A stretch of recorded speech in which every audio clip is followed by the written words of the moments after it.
नमस्कार विद्यार्थी मित्रांनो. आज आपण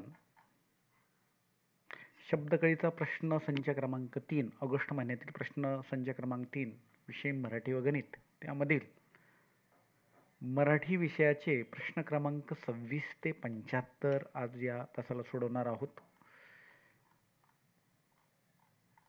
मराठी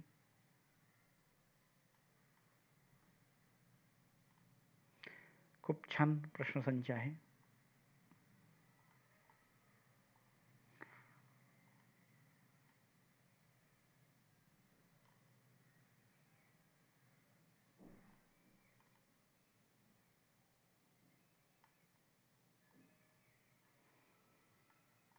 पहा, तर 26 नंबरचा प्रश्न आहे. 4 रुपयाचे x% म्हणजे 72,000 पैशाचे. आपण काय करू, याला पैसे जे आहेत त्याला रुपयात रूपांतर करू.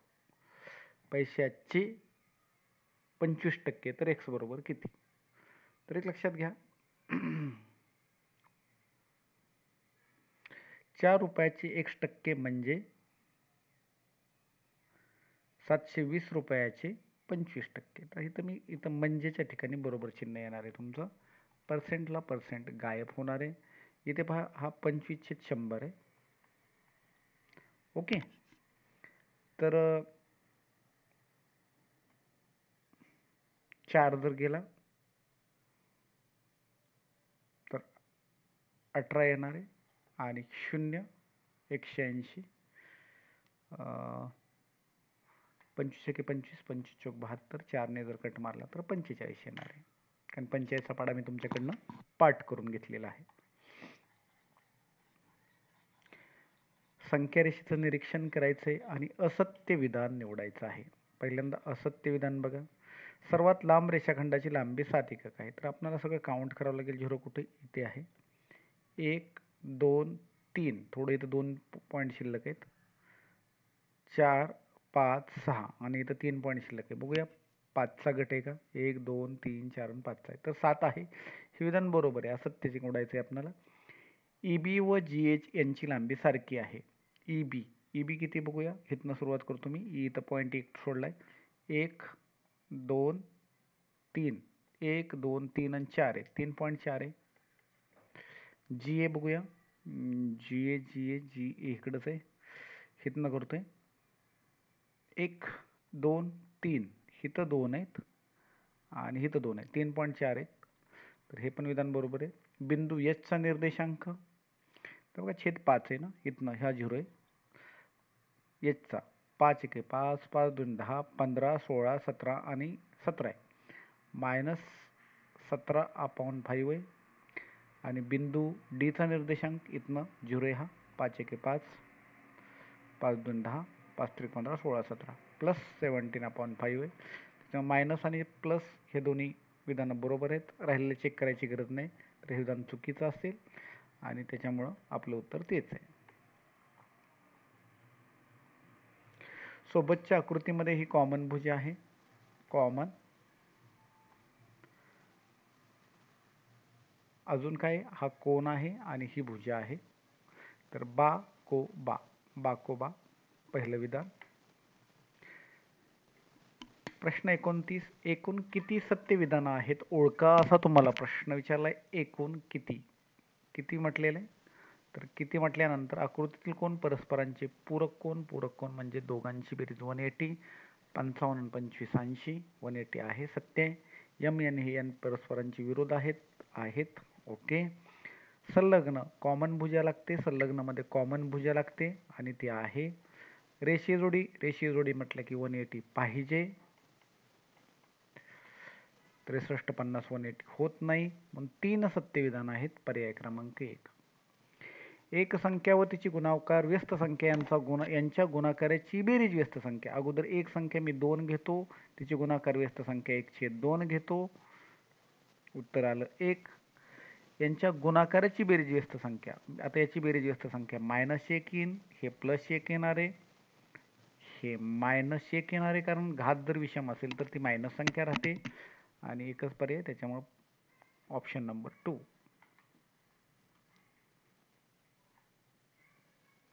काही पूर्णांक संख्या पूर्ण संख्या नसतात.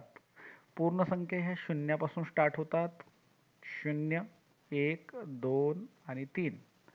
आणि पूर्णांक संख्या या मायनस पण असतात, म्हणजे -1, -2, -3, 0, 1, 2. तर काही पूर्णांक संख्या म्हणजे ह्या थोडक्यात त्यांना म्हणायचे पूर्ण संख्या नसतात. हे विधान सत्य आहे. सर्व परिमेय संख्या पूर्णांक संख्या असतात. नाहीये, परिमेय संख्या नाहीयेत, कारण परिमेय संख्या 1/2 ही परिमेय आहे, परंतु ही पूर्णांक नाहीये.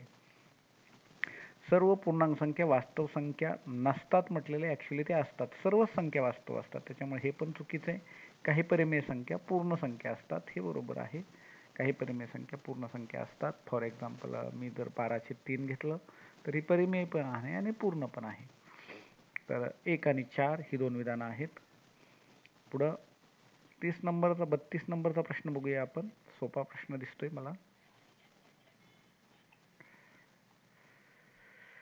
4x अधिक 80, मी 4 ने याला मल्टिप्लाय केले. 3x वजा 24, सॉरी इथं जे चिन्ह आहे ते चिन्ह द्यावं लागेल. 3x वजा 24. आता छेद 12 येणार आहे, तो 12 इकडे 0 कडे, हा 12 जो आहे तो इकडे गेला तर 0 होणार आहे, तर 0.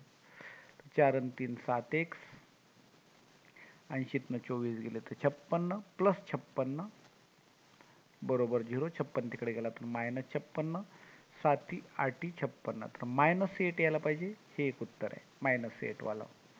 तर हा +8 आहे, त्याच्यामुळे ऑप्शन 4. शेळ्या व कोंबड्यांचं खूप सोपं असतं. शेळ्याला 4 पाय असतात, कोंबड्याला 2 पाय असतात. आणि बघा एक लक्षात घ्या, तर पायांची संख्या 126 आहे दिलेलं आहे, आणि डोक्यांची संख्या 39. मी म्हणतो सगळ्याच्या सगळ्याच कोंबड्या आहेत. राहिलेले बघू काय येते.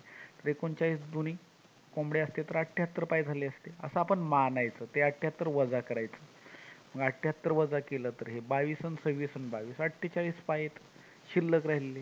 हे 48 पाय का वाढले, तर शेळ्यांचे 2-2 एक्स्ट्रा आहेत. प्रत्येक शेळीचे 2-2 एक्स्ट्रा आहेत, म्हणून 2 ने भागायचं, शेळ्यांची किंमत निघेल. तर 24 शेळ्या आहेत. किती शेळ्या आहेत? 24 शेळ्या आहेत. आणि मग कोंबड्या किती असणार आहेत? 15. 24 आणि 15 39. ओके नाही. तर शेळ्या व कोंबड्या यांच्या संख्येचे, शेळ्या पहिल्या, शेळ्या व कोंबड्या यांच्या संख्येचे गुणोत्तर 8/5 आहे. तर 3 8 24 आणि 3 5 15. पहिलं विधान सत्य आहे. कोंबड्यांची संख्या 24 आहे. नाही बाबा, शेळ्यांची 24 आहे. शेळ्या कोंबड्यापेक्षा 12 जास्त आहेत, तर नाही. 15 आणि 9चा फरक दिसतोय हा. शेळ्यांच्या पायांची संख्या 96 आहे. बरोबर आहे. 24 चोक 96. 96. तर हे विधान सत्य आहे. कुठलं? 1 आणि 4. 35 गणित जरा थोडं लक्षात घ्या, तुम्हाला येण्याची संभावना आहे.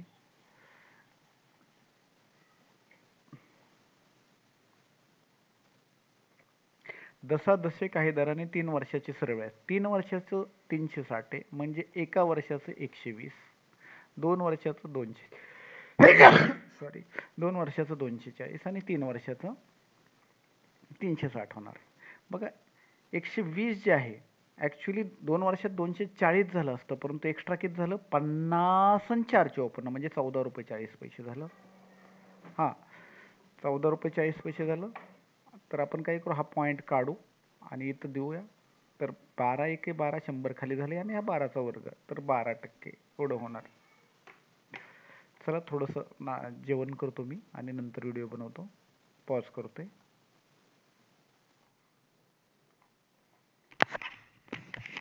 35 नंबरचं उदाहरण पाहूया आपण. 42 सेमी बाजू असलेल्या नेहमी षटकोनाची प्रत्येक बाजू व्यास मानून, म्हणजे ते षटकोन आहे,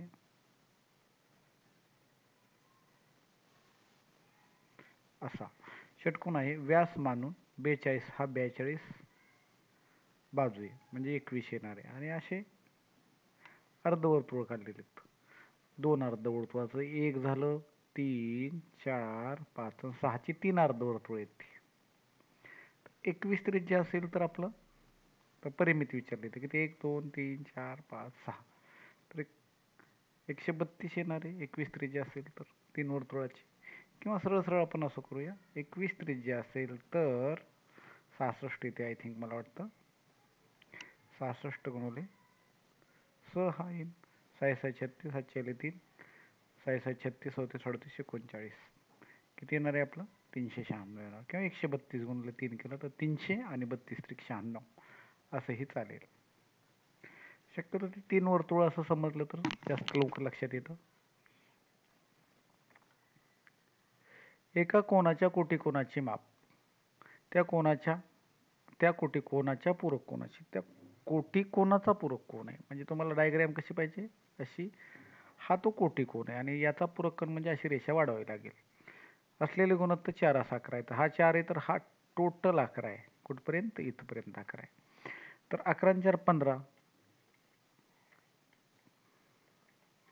15 बारी 86 असतं. तर 12 चोक 48 येणार आहे. हा टोटल किती असतो? 4 आणि 48 50 आणि 40 42 येणार आहे हा. तर त्या मूळ कोण हा कोटिकोन हा असलेले गुणोत्तर किती? तर 6 7 42 6 8 48 7 8. 37 बघा. दोन क्रमवार समसंख्यांची सरासरी समसंख्याची येते. कदापि नाही. 4 आणि 2 6 येते आणि सरासरी जर केली तर 3 येते. विषम येते, सम नाही येत. 5 क्रमवार विषम संख्याची सरासरी विषम संख्याची येते. आपण करूया 1 3 5 7 आणि 9. तर याची मध्यसंख्या ही विषम असते. अजूनही पुढे केलं तरी आपण चालवू शकतो. तर हे विधान बरोबर आहे. पहिल्या 5 संयुक्त संख्येची सरासरी 5 60 येते. तर पहिल्या 5 संयुक्त संख्या आहेत. सुरुवात होते 4 ने. त्यांनी काही समविषम म्हटलेलं नाही. 1 नाही, 2 नाही, 3 नाही. 4, 5 नाही, 6, 8, 9 आणि 10. तर ही बेरीज किती येते बघा. 10 आणि 10 20. 20 आणि 17 37 येते. 37 भागिले 5. तर 5 7 35 आणि 2/5 म्हणजे 7.4 येते. तर 5.8 येत नाही. म्हणजे हे पण चुकलं. गटातील प्रत्येक संख्या समान अंकाने कमी केल्यास गटाची सरासरी तेवढीच राहते. हे विधान बरोबर आहे. 2 आणि 4. या प्रश्नात थोडं माझं कन्फ्युजन आहे 38 वालं, पण ठीक आहे. ओव्हीसी 135. आता काय विचारले? RUA म्हणजे हा विचारलाय. तर वरचा संगत कोण 135च असणार आहे. म्हणून मी इथे 135 मांडतो. वजा PTA कुठला आहे? तर एक लक्षात घ्या. PTA हा आहे. तर 135 हा 45.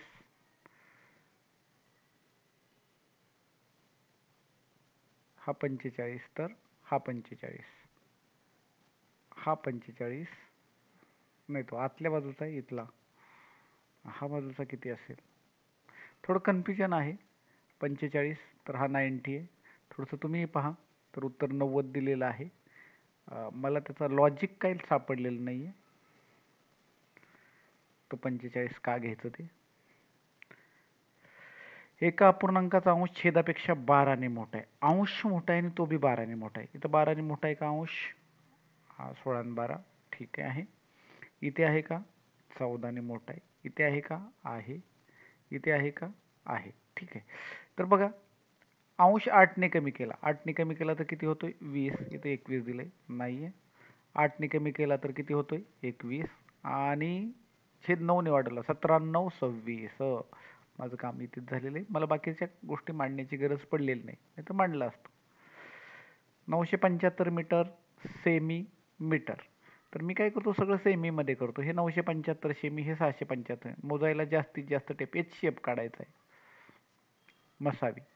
तर कमीत कमी फरक कुठे आहे? तर इथं 75चा आहे. आणि 75ने याला भाग जातोय का बघा.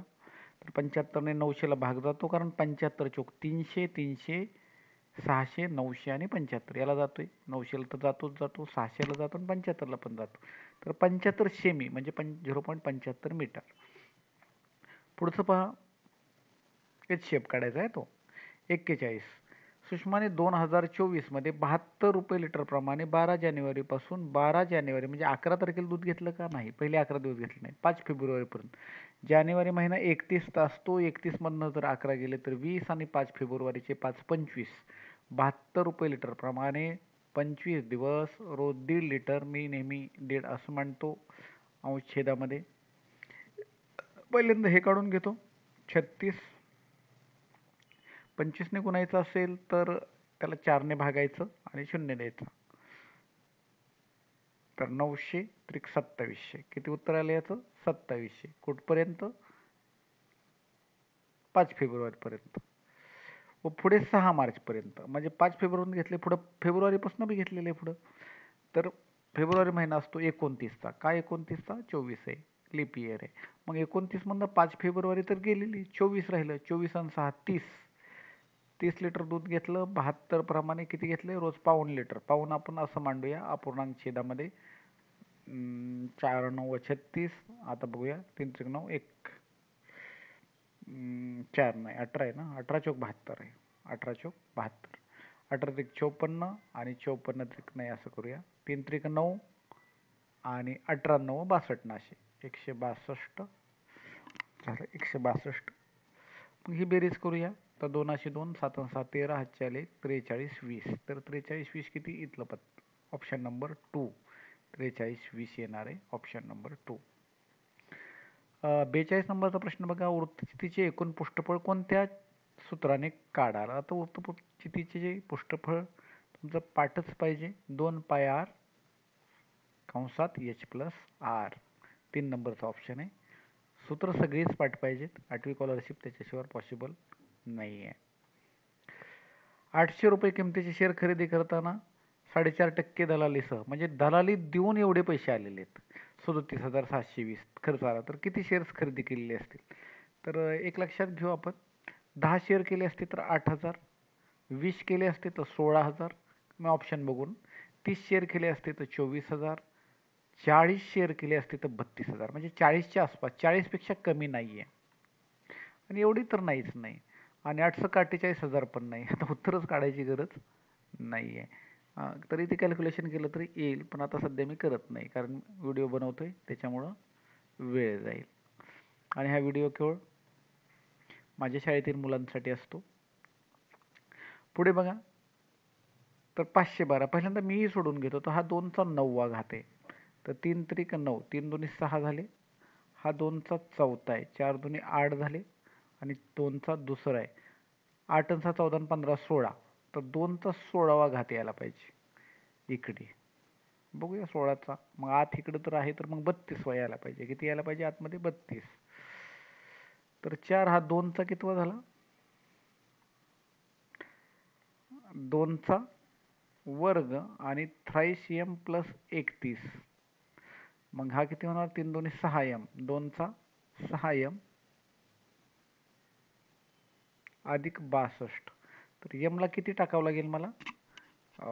तसा आहे 30 टाकावं लागेल. तर -5 टाकावं लागेल. तर -5 टाकला तर 30 मायनस होईल आणि 32 राहील कारण हा तर रूट आहे ना.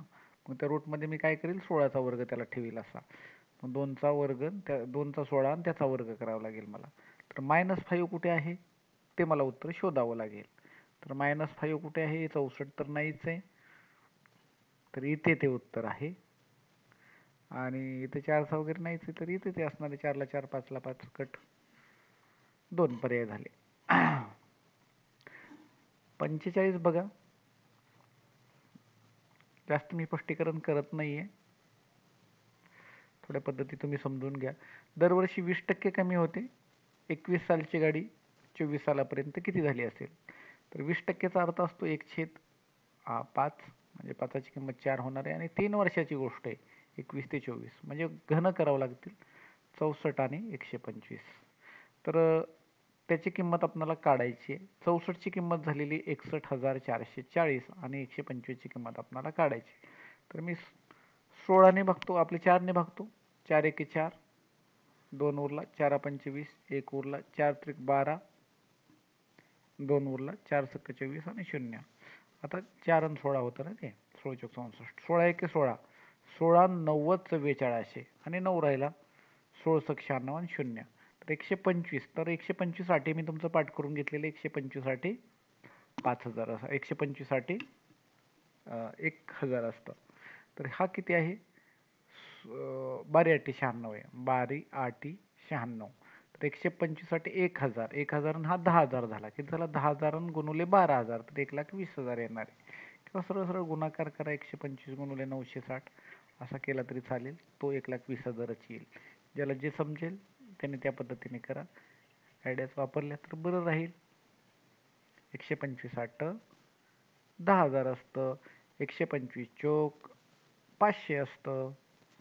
125 16 2,000 असतं. हे पाठ पाहिजेच, थोडंसं सोपं जातं जरा. 80 मुलांचं वय काढायचं आहे मला.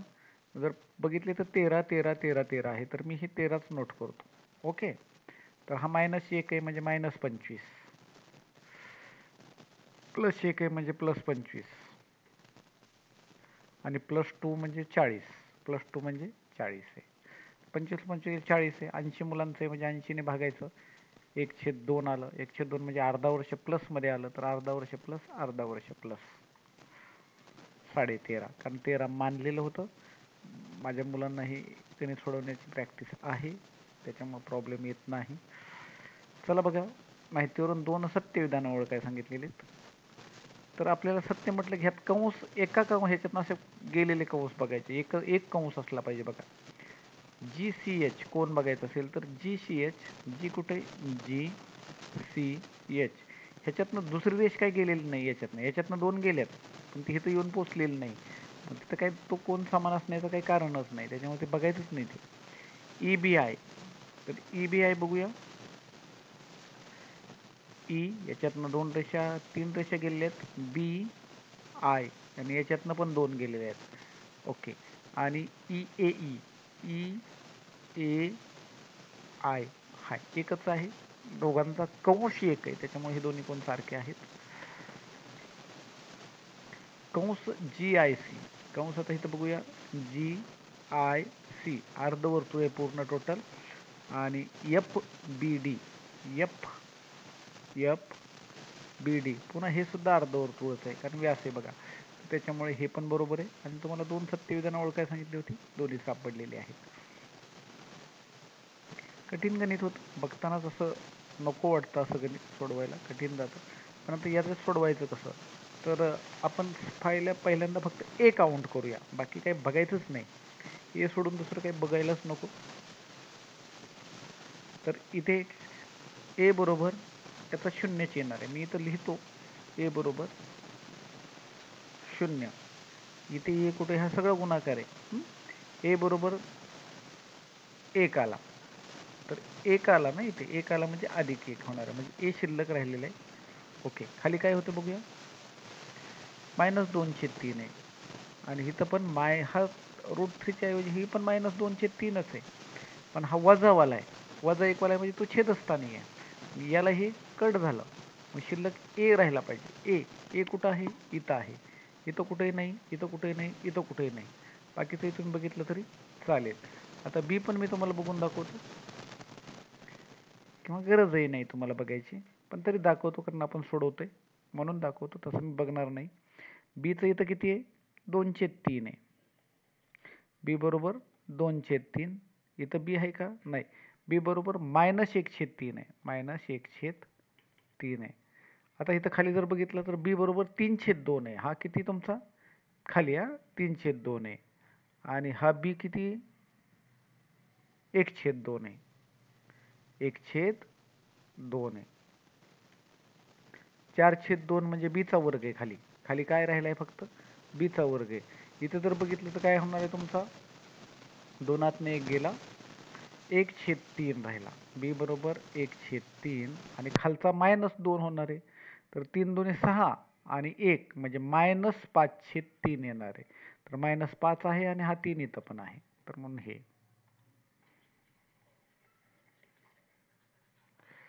49 नंबरचं गणित बघा.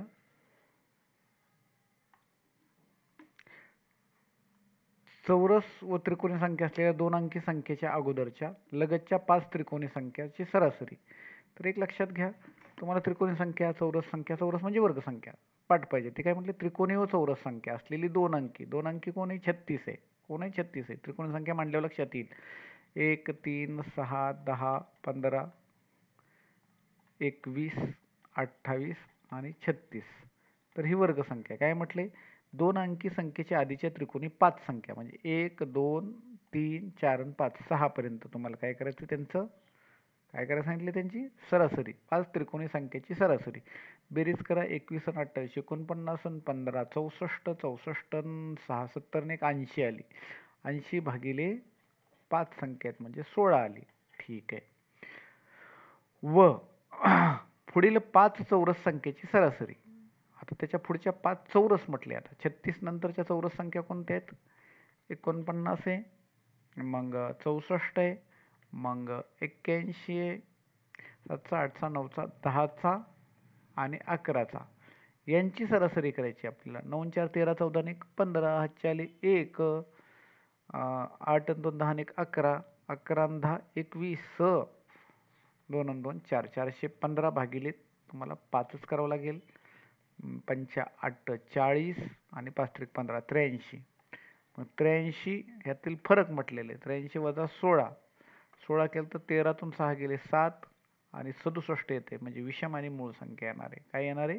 विषम आणि मूळ संख्या येणार आहे. थोडंसं होतं लेंदी, पण ह्याच्याशिवाय आपल्याला पर्याय पण नव्हता करण्याशिवाय. पुढे 50 नंबर बघूया काय. प्रत्येक बॉक्समध्ये पावणे 5 डझन आहेत. पावणे 5 म्हणजे याचा अर्थ 4 डझन असते तर 12 48 आणि पावणे म्हणजे 9. 48 आणि 9 किती झाले? 48 आणि 9 57. प्रत्येक बॉक्समध्ये 57 आंबे आहेत. हे भरायला 50 बॉक्स लागतात म्हणजे एवढी आहेत. तर आता 38 बॉक्समध्ये भरायचे. तर 38 इथं करूया. 19 दुने 38, 19 त्रिक 57, 25 दोन्ही 50 आणि 25 त्रिक 75 बॉक्स लागतील पुन्हा 38 मध्ये. एका चौरसाची बाजू ही दुसऱ्या चौरसाच्या 40 सेमी मापाच्या कर्णाची एकरूप आहे. म्हणजे एकाची बाजू इथं दुसऱ्याचा कर्ण आहे. हा 40 सेमीचा बाजू आहे तर हा 40 सेमीचा कर्ण आहे. आता कर्ण हा नेहमी मोठा असतो. तर दोन्ही चौरसाचे कर्ण सारखेच असणार का? नाहीये. हा 40 आहे तर हा 40√2 येणार आहे. हा किती येणार आहे? 40√2 येणार आहे आणि हा ऑलरेडी 40च दिलेला आहे. दुसऱ्या चौरसाची परिमिती पहिल्या चौरसाच्या परिमितीच्या निमपट आहे. निमपट नाही, कारण निमपट नसते होते. हे किती येणार आहे? 20√2 येणार आहे आणि हे असं हे होणार आहे तर त्याच्यामध्ये परिमिती निमपट नाही येणार. दुसऱ्या चौरसाचं क्षेत्रफळ म्हणजे याचं पहिल्या चौरसाच्या क्षेत्रफळाच्या निमपट असतं. हे बरोबर आहे, कारण आपल्याला माहिती की कर्ण वर्ग डिवायडेड बाय 2 असतं. मग 40चा वर्ग डिवायडेड बाय 2 होणार आहे आणि इकडे 40चाच वर्ग येणार आहे. इथं काय येणार आहे? हा बाजू वर्ग येणार आहे. त्याच्यामुळे हे बरोबर आहे. 3 नंबरचं उत्तर येणार आहे. हे थोडीशी विधानांची प्रॅक्टिस तुम्हाला असायला हवी. एका दुकानदाराजवळ सुरुवातीला 40 रुपयाचा माल होता. पुढच्या वर्षी त्यात 15% घट झाली, त्यानंतर 20% वाढ झाली. तिसऱ्या वर्षाच्या शेवटी त्यात 10% घट झाली. तर तिसऱ्या वर्षाच्या शेवटी दुकानदारावर जवळ किती रुपये माल असेल? तर बघूया आता बघा. तर 15% काय झालेली? घट झालेली. तर याची 15% म्हणजे किती होणार आहे? 4,000 आणि 2 6,000 घट झाली तर 34,000 राहिलेला आहे. किती राहिलेला आहे त्याचा? 34,000 राहिलेला आहे. किंवा असं करूया, आपल्याकडे 2 पर्याय आहेत. 15% म्हणल्यानंतर बघा आता 15%ने घट झालेली म्हणजे 20 ची किंमत 17 झालेली आहे आणि दुसऱ्या वर्षी 20% वाढ झाली म्हणजे 5 ची किंमत 6 झालेली आहे. तिसऱ्या वर्षी 10% घट झाली म्हणजे 10 ची किंमत 9 झालेली आहे. आता हे काय आहेत ते विद्या 200 आणि 200 पंचे 1000 आहे. 1000चं एवढं होणार आहे म्हणजे ह्याला गुणावंच लागणार आहे आणि हे गुणून हे अमाऊंट येणार. म्हणजे तो घटक 17चा 6चा 9चा फॅक्टर असला पाहिजे. तर बघितलं तर 8 आणि 3 11 हा काही 3चा घटकच नाही आहे. 4 आणि 2 6 असू शकतो पण 40,000पेक्षा जास्त असणार नाही. राहिला 8 आणि 3 11 आणि 6 17. 8 आणि 3 11 आणि 6 17 राहिला एवढाच घटक आहे. फक्त 17ने भाग जातोय का चेक करूया. 17 दोन्ही 34, 2 उरला, 17 एके 17, 10 उरलं, 70 चौकोन 2 दर्श जातोय भाग म्हणजे हेच ते उत्तर आहे. 36,000 आणि 40,000च्या खाली आहे.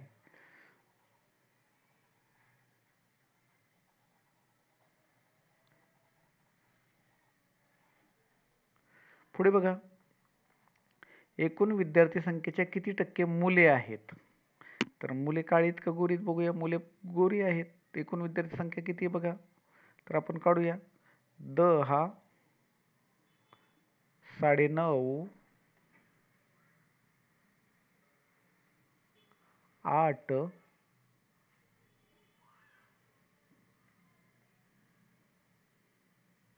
8.5,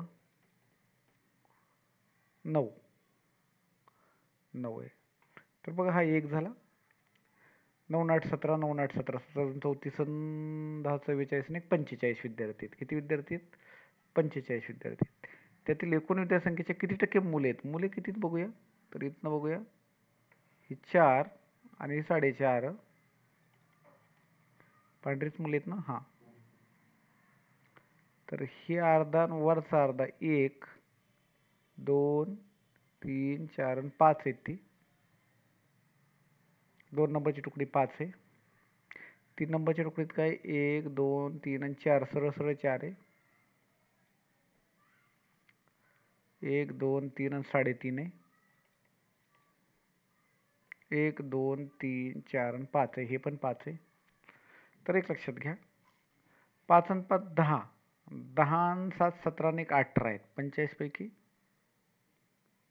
18 आहे. 5 आणि 3 8 नाही 5 आणि 5 10. 10 आणि 8 18. 5 आणि 5 10. 10 आणि 8 18 19 20 21 आणि 22 आहेत. थोडेसे कमी दिसतात आहेत. 22 दुनी 44. तर आता एक लक्षात घ्या. याला जर गुणोत्तरात काढायचं म्हटलं तर आता बघूया. कशाने भाग जाईल का? नाही 100 करावं लागेल मला. 100 तर 20/9 येणार आहे. 22 दुनी 44 440/9 9 100 ते केलेलं आहे मी. 100 ने गुणलेलं आहे. 9 5 नाही 9 चोक 36. 9 चोक 36. 8 राहिले. 9 8 72 म्हणजे 48%. 2 नंबरचा ऑप्शन आहे. खाली जे आहे काय म्हटलेले बघूया आता.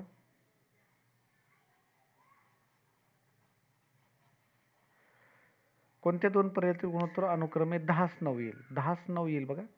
9वीतील मुले, आता ही सगळी मुलंच घेतलेली आहेत. तर 9वीतील मुले किती आहेत? 5 आहेत. ओके. हां. आणि 6वीतील मुले, 6वीतील मुले किती आहेत? 4.5 आहेत का? 4 4.5. येस. तर पहिलं तर बरोबरच जुळलं. 4.5. 45 50 म्हणजे 10/9च येते. 8वीतील मुली, तर मला वाटतं 5 घटक असलेला कोण आहे? हा 2 नंबरचा 6वीतील मुले पाहिजेत. 6वीतील मुले हो का, हे तिसरा घटक दिसतोय आणि 6वीतील मुले चौथा पण घटक दिसतोय. आणि 9वीतील मुली किती आहेत? 1 2 3 4 आणि 5 आहेत. नाहीत. 9वीतील मुली नाही येणार. हा 4.5च आहे ना 9वीतील मुली. 6वीतील मुले 5 येणारच आहे. व 9वीतील मुली किती येणार आहेत? 1 2 3 4 आणि 5. 5च येतात आहेत 9वीतील मुली किती येतात? 4 येतात. 4 नाही चालत. मग हे नाही आहे. 6वीतील मुले व 5वीतील मुले. 5वीतील मुले म्हटलंय. मुले कुठे आहे तिथं? हे अर्धे. 1 2 3 आणि 4 4.5. करेक्ट. म्हणून 5वीतील मुले. तर पहिलं आणि चौथे येते. पर्सेंटेजमध्ये 10/9 रेशो यायला पाहिजे. 50 आणि म्हणजे 5 आणि 50 आणि 45 येणार आहे तो रेशो.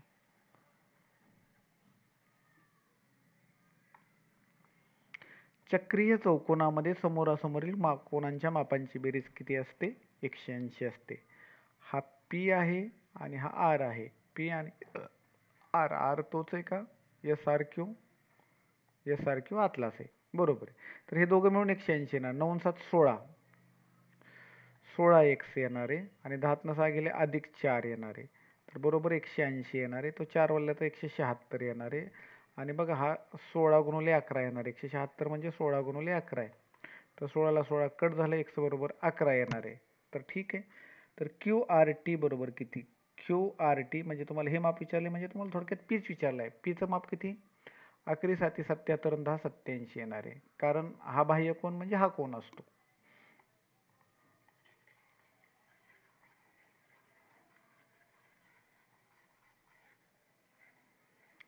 56 बघा. हा अधिक आहे त्याच्यामुळे याला लवकर हात लावत नाही. याला करतो उलटा 60/84 आणि काटायला सुरुवात करतो. 40 एके 40, 40 दुनी 80. 35 ला 35 कट. आता 2 आहे 30 राहिला. 30/84. मग इथं 28 छेद आहे ना, मग याला छेद 28 करण्यासाठी मला काय करावं लागेल? 3 ने कट करतो. तर हे किती झाला? 10/28 झाला. मग 10 आणि 11 21. 21/28. मग 21/28 कुठं आहे? 3/4. 7 त्रिक 21, 7 चोक 28. 3/4 म्हणजे 0.75. तर 0.75 हे पण आहे. 0.75 छेद 100 आहे बघा हे. 75/100 म्हणजे तेच येते. 2 पर्याय तेच येणार आहेत. दोन संख्यांचा लसावी हा मसावीच्या किती पट आहे? 15 पट आहे. किती पट आहे? 15 पट आहे. तर पट दिलेली म्हणलं की पट फोडायची असते. पट फोड आपण शिकलेलो आहे. 5 3 येणार आहे. तर दोन संख्येची बेरीज किती? आता बेरीज किती? 8. तर 8 ने भाग जाणारी संख्या, भाग जाणारी संख्या, भाग जाणारी संख्या. पण मसावीने गुणायचं असतं. 15 8 20. 15 8 20. शुभ्राने घड्याळ 3600 रुपयास प्रणवला विकले तेव्हा तिला 10% तोटा झाला. 9 भागाची किंमत आहे, 10 भागाची किंमत काढायची. शुभ्राने ते घड्याळ किती टक्के विकावं म्हणजे तिला 15% नफा होईल. 115 ला विकावे आणि 100 रुपयाचं घड्याळ आहे समजा. 10 ला 1 शून्य कट झाला. हा बी 1 शून्य कट झाला. आता 9 चोक 36 बरोबर. 9 चोक 36 तर 46. 9 चोक 36 1 शून्य 40 गुणुले 115 करायचं आहे मला. तर त्याच्यामध्ये 23 आहे बघा. 115 मध्ये 23 आहे म्हणून 23 म्हटल्यानंतर 23 ने भाग जाणार एकच संख्या आहे. तरी पण करता येईल तुम्हाला. हे 40 गुणुले 100 केलं तर 4000 आणि 15 गुणुले 40 केलं तर 600. तो गुणाकार करायचा आहे तुम्हाला. 40 गुणुले 115 आणि त्यातल्या पाड्यातनं बी कळतंय की 23 कुठेही कट होत नाही आणि इथं कुठेही 23 नाही आहे. 4600 शून्य तेवढे येतात. थोडंसं फास्ट कॅल्क्युलेशन केलं तर बरं पडतं. 3 आणि 4 म्हणजे 3 चोक 12च. 12ने निश्चित भाग जाणाऱ्या सर्व संख्यांना 12ने भाग जातो. जाणारच 12 12नेच म्हटलंय. 5 किंवा 3 म्हटलंय किंवा हा शब्द आहे. निश्चित भाग जाणाऱ्या 15ने कसा जाईल? 3 ने भाग जाणारी 6 संख्या आहे. त्याला 15ने भाग जाईल का? नाही जाणार. 6 व 9 म्हणजे 54. 6 व 9 आणि त्याला 3 ने भाग जाणार. याने याला जातोय म्हणजे हे पण जाणार. 8 ने विभाज्य असणाऱ्या संख्या म्हणजे ज्याला 8 ने भाग जातो त्याला 2 ने 4 ने जाणारच कारण 8चेच फॅक्टर आहेत हे. म्हणून अकडं कुठं आहे? तर अकडं 4 नंबरला आहे. खालीलपैकी पूर्ण वर्ग नसणारी राशी कोणती? तर पूर्ण वर्ग तुम्हाला मी शिकवलेले की वर्गमूळ शोधायचं.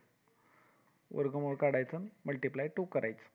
तर 36 6a येणारे आणि गुणुले 1/9b येणारे गुणुले 2 येणारे. तर 6 दुनी 12 आणि इथं काही ते नाही आहे. नसणारी राशी एक सापडली. दुसरं अजून बघूया. ही 9/4 तर 3/2x आहे गुणुले हे y वर्ग आहे. मग 2/3y आहे का नाही? गुणुले 2 करायचे. तर 3 ला 3 गेले, 2 ला 2 गेले. 2xy आहे का? नाही. इथं पण 2xy नाही आहे.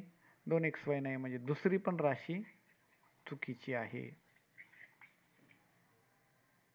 मग तिसरी आहे का बघावंच लागेल आपल्याला.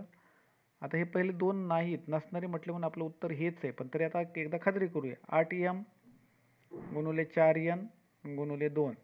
8 चोक 32, 32 दुनी 64. ओके. इथं 36 आहे.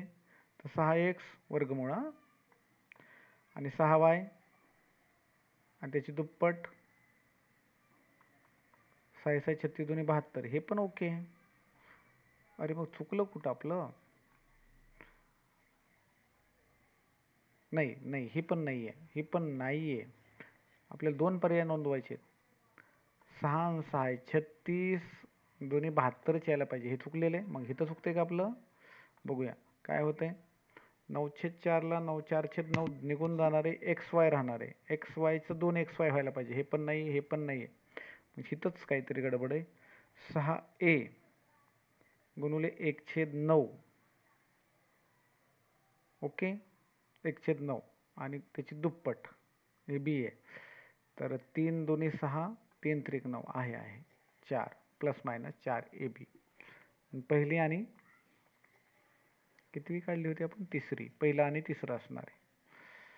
61 बघा. एका शंकाकृती तंबूची उंची, शंकाकृती तंबूच्या तळाची उंची 80 मीटर असून लंब उंची त्रिज्येच्या 3/4 पट आहे. असे 5 समान तंबू तयार करायला एकूण किती कापड लागेल? बघा आता. तर शंकू आहे असा आणि हे असं आहे. तर काय म्हटले? तळाची त्रिज्या 80, त्रिज्येचे 3/5 60 आणि हे 100 येणारे एल. तर असे 5 तंबू उभारायचे. तर पाय आर एल असते आपलं. काय असते कापडासाठी? पृष्ठफळ काढायचे पाय आर एल. तर त्यांनी 314/100 घ्यायला सांगितलं इथं. हां, पाय आर किती आहे आपला? 80, एल किती आपला? 100. असे 5 तंबू उभारायचेत. तर 100ला 100 कट झाले. 8×5 40 म्हणजे 400. आणि बघा 3 चोक 1256. तर 1256 चौरस मीटर एवढं कापड लागेल. 3 चोक 1200 आणि 14 चोक 56 असं.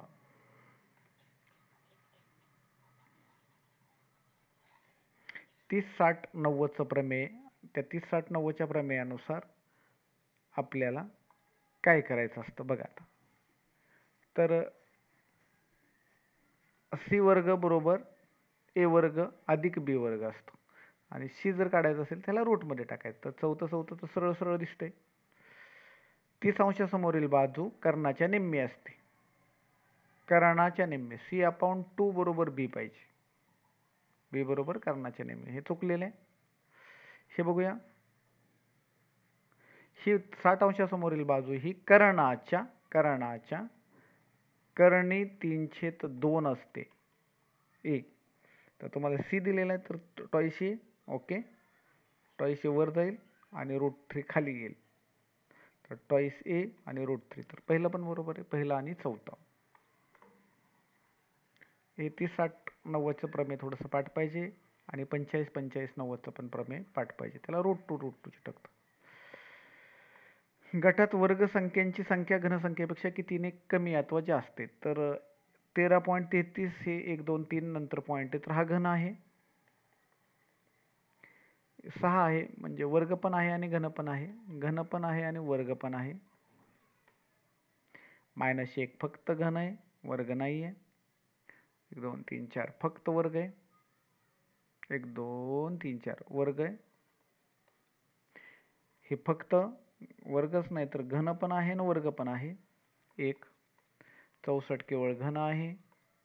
29 घन पण आहे आणि वर्ग पण आहे आणि 125 हे काहीच नाही आहे.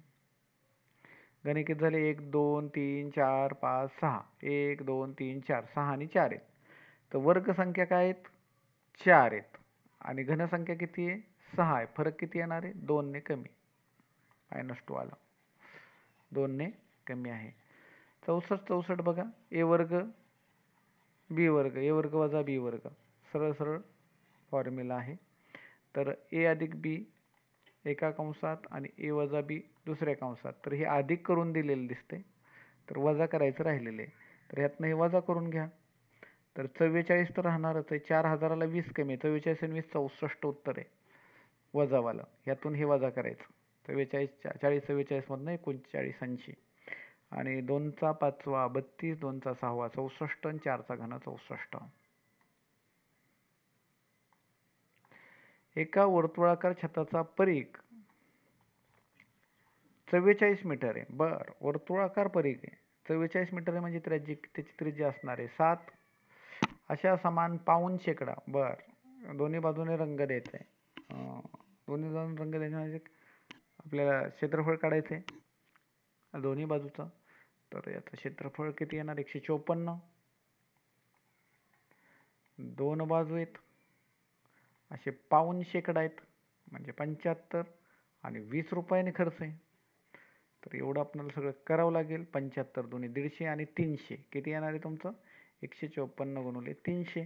तर 2 0 2 0 54 15 त्रिक 45 450 आणि 62 462. ओके, पहिला पर्याय 462. गुणाकार व्यवस्थित करायचा आहे. सहगुणक किती? आपल्याला ते तसलं स्थिर पद काही नाहीच आहे, त्याच्यामुळे शेवटी सगळ्यात शून्य येणार, शेवटी शून्य येणार. मग एक्स किती येणार? -8. तर तेच येणार आहे. कसं असतं? एक्स अधिक ते पद असतं, एक्स असतं, एक्स स्क्वेअर असतो, एक्स क्यूब असतो, एक्सचा चौथा असतो, एक्सचा पाचवा, एक्सचा सहावा. आणि याचे जे घटक आहेत ते घटक आपल्याला पुढे इथं दिलेले असतात, त्याला सहगुणक म्हणतात. आणि पुढे 66 झाला. 67 पाहूया. एका दुकानदाराने 200 रुपये डझन दराने 80 डझन वह्या घेतल्या. आणि त्या सर्वच विकल्या. ते 22 रुपये प्रति नगाने, म्हणजे 22 गुणिले 12 तर केलं तर 12 दुनी 24, 7 आले 2, 12 24, 25, 26, 264. 200च्या वह्या 64 रुपये एक्स्ट्रा घेऊन विकल्या तर 64. तर एक कट मारला तर 100ला 32 रुपये मिळाले त्याला. तर यात व्यवहारात 32% नफा आहे. खूप सोपं होतं. 68 बघा.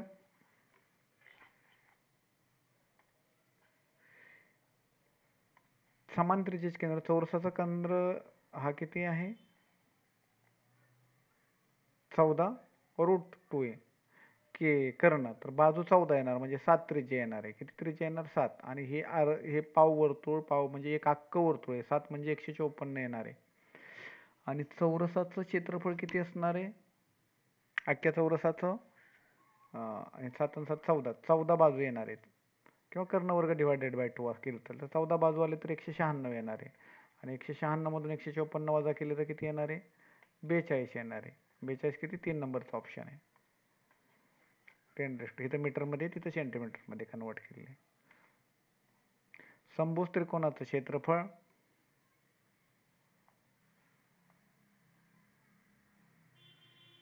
समभुज त्रिकोणाचं क्षेत्रफळ किती आहे? 36√3 आहे. काय आहे ते?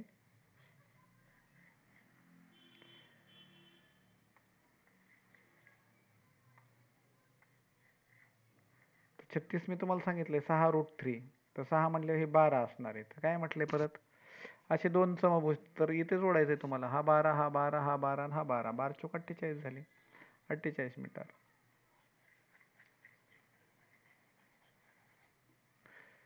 पुढे 3 अंकी मोठ्यात मोठी विषम संख्या. तर 3 अंकी मोठ्यात मोठी विषम संख्या 999 आहे. 2 अंकी मोठ्यात मोठी मूळ संख्या 97 आहे. तर ते झालं 1096. यांच्या बेरजेतून कोणत्या संख्येचा वर्ग वजा केल्यास 30चा वर्ग मिळेल? 30चा वर्ग म्हणजे मी 900 वजा करतो, आपोआपच मला कळेल कुठला वर्ग मिळतोय. तर 196 हा कोणाचा वर्ग आहे? तर 14चा वर्ग आहे. 70 झाला. 71 बघा. या बहुपदीच्या गुणाकाराची कोटी यांचा गुणाकार करायचा आहे. इथं एक्सचा 2 आहे आणि इथं मोठा कोण आहे? 3 आहे. 3 आणि 2 5 येणार आहे. कोटी पर्यायात 5 कोणाची बघायची मला. इथं तर 6 आहे. इथं किती? 5 आणि 4 9, 10 11 12 आहे ही. इथं किती आहे? 2 4 6 आहे इथं.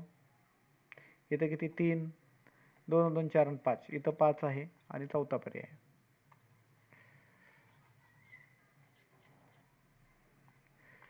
चहाच्या किमती 25% वाढवल्या. वाढवलेला भाग इकडं असतो. 25% म्हणजे 1/4 वाढवला. आणि तेवढाच वापर राहण्यासाठी किती करावं? तर इकडं लिहायचा असतो. ह्या दोघांची बेरीज किती करायची? 5 खाल्लेचा अंश जो तो 1/5 म्हणजे 20%.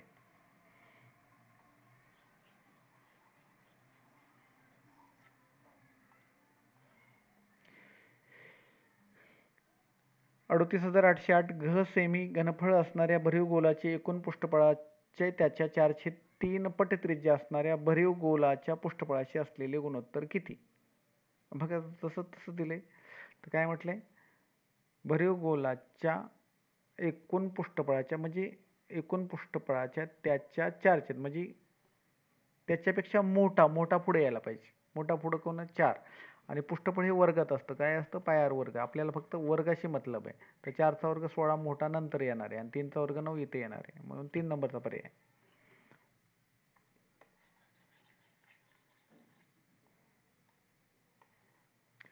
324 चौरस मीटर क्षेत्रफळाचा एक चौरस आकृती कागद, म्हणजे 18 परिमितीवाला, 18 बाजूवाला कागद आहे तो.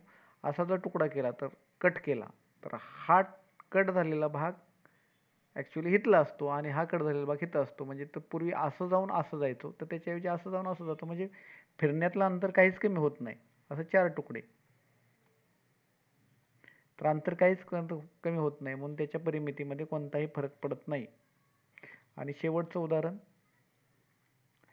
विशालकोन त्रिकोणाचा परिकेंद्र त्रिकोणाच्या बाह्य भागात असतो, सत्य आहे. त्रिकोणाच्या सर्व शिरोबिंदूतून जाणाऱ्या वर्तुळास परिवर्तुळ म्हणतात, सत्य आहे. काटकोन त्रिकोणाचा परिकेंद्र कर्णाच्या मध्यबिंदूपाशी असतो, हेही सत्य आहे. लोककोन त्रिकोणाच्या त्रिकोणाच्या बाह्य भागात नसतो, तर अंतर्भागात पाहिजे होता, अंतर्भागात पाहिजे होता, आणि हे विधान असत्य आहे, म्हणून 4 नंबरचं उत्तर. धन्यवाद मित्रांनो. व्यवस्थित प्रश्नपत्रिका घरी सोडवा, त्याचा सराव करा.